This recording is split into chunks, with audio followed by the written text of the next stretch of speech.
I am starting to realize that I'm not going to get to stop doing this until the lights go out.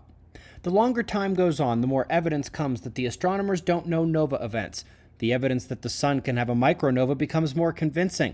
And I can keenly remember back in 2010 and 2011, astronomers were on their high horse. They knew the stars, they knew nova events, they knew the physics and the chemistry and everything in between. Or so they thought.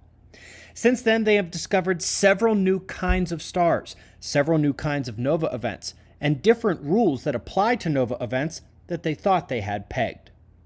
My favorite is how they denied that micronova were real for years, only to discover them in spades starting in 2022. That's the main premise of this video. Not only the evidence that the sun has had a micronova, but that it will again, and how it works, and the evidence that it is approaching that time once again, and the paradigm under which mainstream astronomy has operated is falling apart.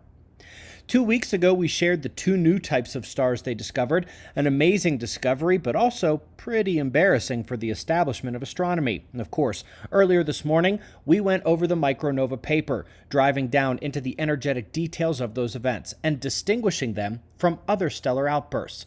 We are averaging a new break of this type in science every 45 days, and we have to keep coming back to this video or remaking it entirely.